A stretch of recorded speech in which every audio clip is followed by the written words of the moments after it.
साथ संगत जी, आज हम एक ऐसे विषय पर बात करेंगे जिसे सुनकर शायद आपके जीवन के कई अनसुलझे सवालों के जवाब आज आपको मिल जाएंगे। साथ संगत, कभी आपने यह सोचा है कि कुछ लोग अचानक हमारी ज़िंदगी में आते हैं और पहले ही मुलाकात में दिल के इतने करीब हो जाते हैं जैसे हम उन्हें सदियों से जानते हो। कुछ रिश्ते ऐसे होते हैं जिनमें ना तो हमने उस व्यक्ति को पहले कभी देखा होता है, ना ही कोई लंबा इतिहास उनके साथ हमारा होता है, फिर भी हमारी आत्मा उस इंसान को तुरंत पहचान लेती है। वहीं दूसरी ओर साथ संगत, कुछ लोग ऐसे होते हैं जिनसे हम लाख दूर भागना चाहे फिर भी नियति हमें उनसे जोड़ देती है। क्या यह सब बस इत्तेफाक है? जी नहीं साथ संगत। परमहंस योगानंद जी बहुत सुंदर शब्दों में कहते हैं कि कोई भी रिश्ता यूं ही नहीं बनता, यह आत्माओं की पुरानी यात्रा का हिस्सा होता है। शरीर भले ही नया हो साथ संगत, लेकिन आत्मा की यात्रा केवल इस एक जन्म की नहीं होती, यह तो जन्मों जन्मों की एक लंबी कहानी होती है साथ संगत जी। साथ संगत, हमारे शास्त्रों में कहा गया है, पुनरपि जननम पुनरपि मरणम पुनरपि जननी जठरे शयनम। जब आत्मा बार बार इस संसार में लौटती है तो वह खाली हाथ नहीं आती साथ संगत, वह अपने साथ अपने पिछले जन्मों के कर्म और उनसे जुड़ी आत्मिक संबंधों को भी साथ लेकर आती है। अब आप सोचेंगे कि ऐसा कैसे होता है। इसे समझने के लिए साथ संगत हमें थोड़ा पीछे द्वापर युग में चलना होगा। साथ संगत, महाभारत का वह प्रसंग याद कीजिएगा जब अजय भीष्म पितामह कुरुक्षेत्र में तीरों की सैया पर गिर पड़े थे। उनकी इस दशा का कारण बना था शिखंडी, लेकिन शिखंडी और भीष्म का तो इस जन्म में तो कोई सीधा बेर ही नहीं था। फिर वह कौन सी डोर थी जिसने शिखंडी को भीष्म के प्राणों का काल बना दिया था? वह डोर थी साथ संगत पिछले जन्म के अधूरे क्रोध और प्रतिशोध की। शिखंडी दरअसल साथ संगत पिछले जन्म में राजकुमारी अंबा थी, जो भीष्म से अपने अपमान का बदला लेने की अधूरी आग सीने में लिए मृत्यु को प्राप्त हो गई थी। क्योंकि उसे लगा कि भीष्म पितामह ने उसका जीवन बर्बाद किया है, वह अपना बदला पूरा किए बिना ही अग्नि में भस्म हो गई थी। ठीक इसी तरह साथ संगत जी, जब हम कोई अधूरा कार्य, अपूर्ण प्रेम या मन में दबा हुआ कोई गहरा क्रोध छोड़ देते हैं साथ संगत, तो हमारी आत्माएं अगली जिंदगी में उन अधूरी भावनाओं को साथ लेकर आती है। जैसे अंबा का अपूर्ण प्रतिशोध साथ संगत उसे शिखंडी बनाकर भीष्म तक खींच लाया, वैसे ही हमारे अधूरे भाव हमें उन आत्माओं तक खींच ले जाते हैं जिनसे साथ संगत हमारा कोई ना कोई पुराना हिसाब बाकी होता है। यही कारण है साथ संगत कि हमारे कुछ रिश्ते बहुत सहज और सरल होते हैं, मानो कि फूलों की सेज हो, और कुछ रिश्तों में लगातार संघर्ष होता रहता है, मानो जैसे कि कांटों का ताज हो। यह सब हमारे पिछले जन्म के कर्मों और भावनाओं का सीधा प्रभाव होता है साथ संगत।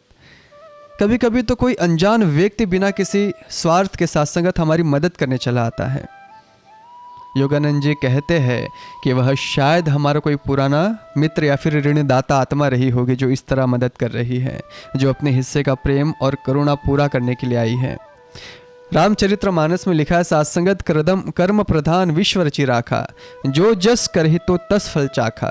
कर्म का यह रहस्य ही आत्माओं को एक दूसरे से जोड़ कर रखता है साथ संगत।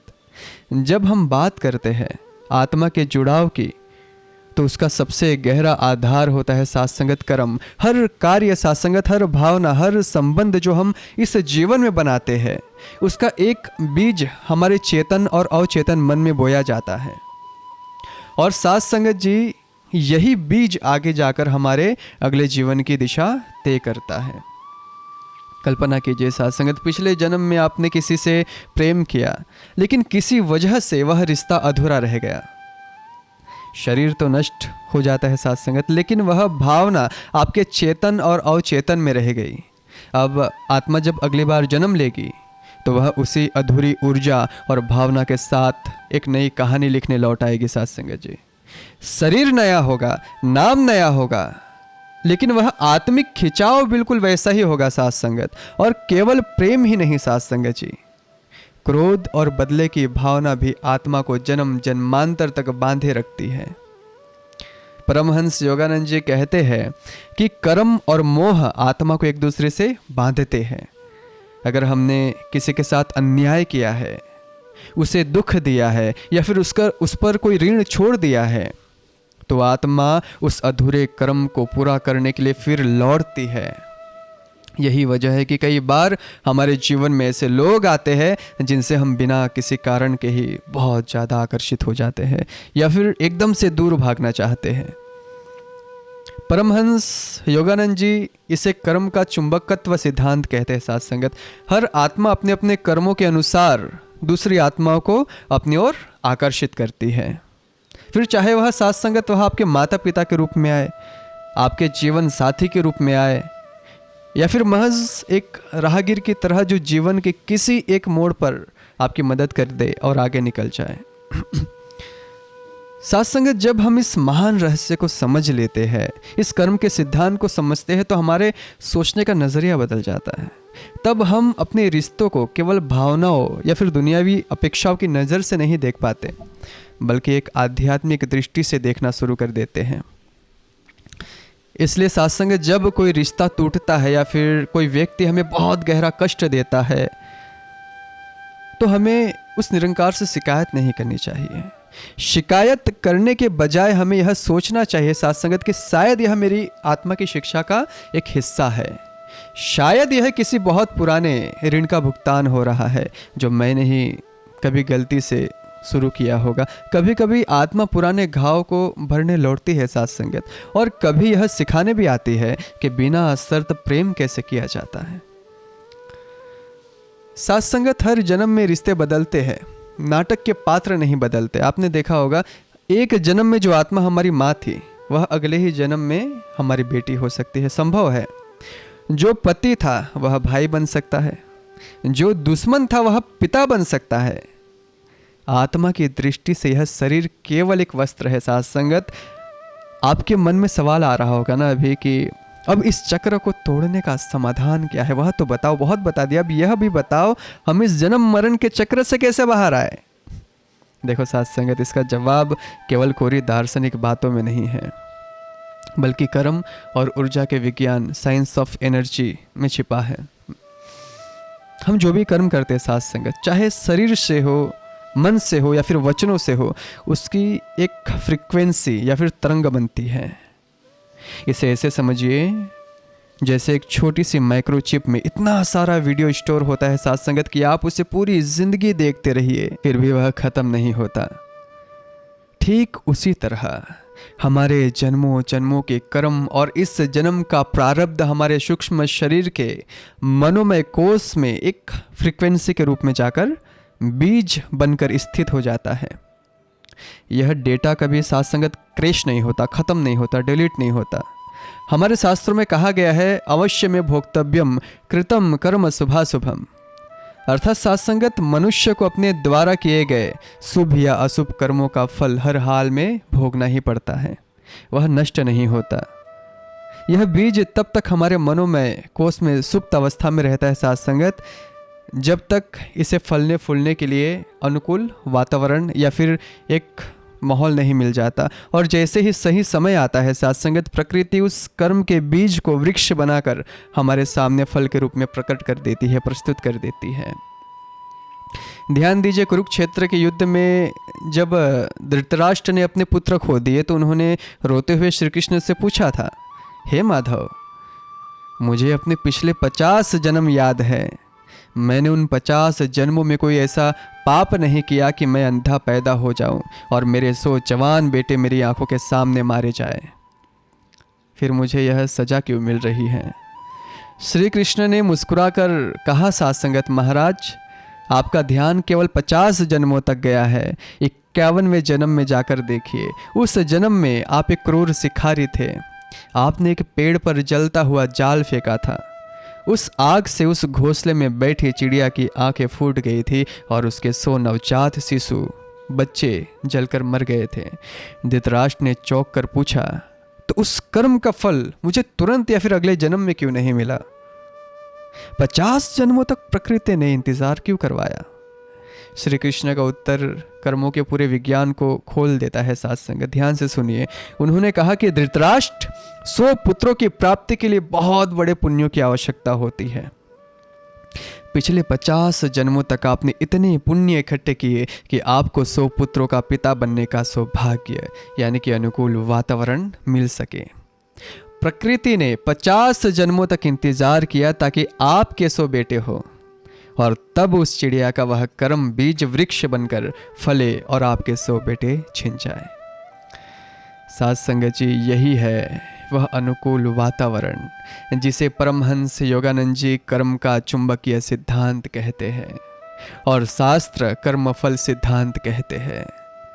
साथ संगत, ब्रह्मांड कभी कुछ भूलता नहीं, वह बस सही समय का इंतजार करता है। अब सबसे बड़ा सवाल यह उठता है साथ संगत कि इस फ्रीक्वेंसी को, इस डेटा को बीज बनने से पहले ही कैसे खत्म किया जाए। इसे वैज्ञानिक नजरिए से समझिए साथ संगत। मान लीजिए किसी ने अकारण ही आपको एक थप्पड़ मार दिया या फिर आपका भयानक अपमान कर दिया। आपके पास उसे पलटवार करने की ताकत नहीं थी क्योंकि आप अभी कमजोर हो, उसके सामने अभी मजबूर हो, लेकिन आपके भीतर जो क्रोध, जो अपमान और बदले की भयंकर नेगेटिव फ्रीक्वेंसीज पैदा हुई वह ब्रह्मांड यूनिवर्स में चली गई है। अब यह प्रकृति साथ संगत उस इंसान को आपको थप्पड़ मारने का मौका जरूर देगी। जब तक आप में बल ना आ जाए या फिर कर्म को अनुकूल वातावरण ना मिल जाए तब तक प्रकृति उस कर्म के कर्ज को आपके मनोमय कोष, उसमें एक चिप है वहाँ सेव करके रखेगा। वह जन्मों तक आपका पीछा करेगा। लेकिन जरा सोचिए साथ संगत, अगर उसी पल आपने उसे दिल से माफ़ कर दिया तो क्या होता, या उस व्यक्ति ने साथ संगत अपनी गलती का एहसास करके आपको सच्चे दिल से माफ़ी मांग ली होती तो क्या होता। वह फ्रीक्वेंसी साथ संगत उसी पल टूट जाती। माफ़ी मांगना और माफ़ करना कोई कमजोरी नहीं है साथ संगत, बल्कि यह कर्मों के चिप से डेटा को परमानेंट डिलीट करने का सबसे बड़ा एक साइंटिफिक टूल है। मान लीजिए दो दोस्तों के बीच भयंकर लड़ाई हो रही है, लेकिन थोड़ी ही देर बाद वे बच्चों की तरह सारी बातें भूल कर गले मिल गए और साथ बैठकर चाय पी रहे हैं। समझ लीजिए साथ संगत जी, दोनों के अंदर पॉजिटिव फ्रिक्वेंसीज आ गई है और वह बुरा कर्म नेगेटिव फ्रिक्वेंसी हमेशा के लिए ख़त्म हो गया। लेकिन अफसोस साथ संगत, हमारा अहंकार ऐसा होने नहीं देता और हम जन्मों तक उस भारी चिप को ढोते रहते हैं जब तक वह अनुकूल वातावरण ना आए। इसलिए साथ संगत, जीवन का यह अकाट्य नियम गांठ बांध लीजिए। अगर इस जन्म मरण के चक्र से मुक्त होना है तो जल्दी माफ़ करना सीखिए और तुरंत माफ़ी मांगना भी सीख जाइए। आपकी माफ़ी सिर्फ आपको ही मुक्त नहीं कर रही है साथ संगत, बल्कि सामने वाले इंसान को भी उस कर्म बंधन से आज़ाद कर देती है। परमहंस योगानंद जी का मूल ज्ञान भी यही है साथ संगत जी। वे समझाते हैं कि हमारे जीवन में जो भी इंसान आता है वह महज इंतफाक नहीं है। हमारे शास्त्र कहते हैं कि ऋणानुबंध रूपेण पशुपत्नी सुतालियाह, अर्थात हमारे जीवन में पशु, पत्नी, पुत्र या फिर शत्रु जो भी आते हैं वे सब पिछले जन्मों के ऋण या फिर कर्ज के कारण आते हैं। आप किसी से बेइंतहा प्रेम करते हैं पर उसे आपकी कद्र नहीं। समझिए बात को, कोई आपको बिना बात के अतः दुख दे रहा है या फिर किसी को पहली बार देखते ही आपके मन में बिना वजह भयंकर क्रोध आने लगता है। अगर इन घटनाओं का कोई मूल कारण आपको नजर नहीं आ रहा है साथ संगत, तो यह 100% आपके मनोमय कोष में पड़ी पिछले जन्म की उसी कर्मा का परिणाम है। वह व्यक्ति सिर्फ अपना पुराना हिसाब बराबर करने के लिए आया है साथ संगत जी। इसलिए रिश्तों को देखने का अपना जो नजरिया है उसे बदलिए। जो आपको रुला रहा है उसे अपना दुश्मन मत मानिए, बल्कि उसे अपना कर्म मुक्ति का द्वार मानिए। उसे माफ़ कीजिए और अपनी आत्मा को उस बोझ से आज़ाद कर दीजिए। उस निरंकार दातार से बस यही अरदास कीजिए कि साथ संगत की वह आपको इतनी समझ और शक्ति दे कि आप अपने मन से हर बैर विरोध मिटा सके। सबको गले लगाइए, सबको माफ़ कर दीजिए। दातार आप सभी के जीवन में प्रेम, शांति और गुरुमत का वास बनाए रखे। आज अभी इसी वक्त विचार कीजिए कि कौन कौन है मेरे सोच में जिनको मैंने सज़ा देने के बारे में सोचा है, जिनको मैंने अपने मन में गुनहगार बना कर रखा है, उन सभी को सोचिए और माफ़ कर दीजिए। उन्हें भी मुक्त कीजिए और स्वयं भी मुक्त हो जाइए।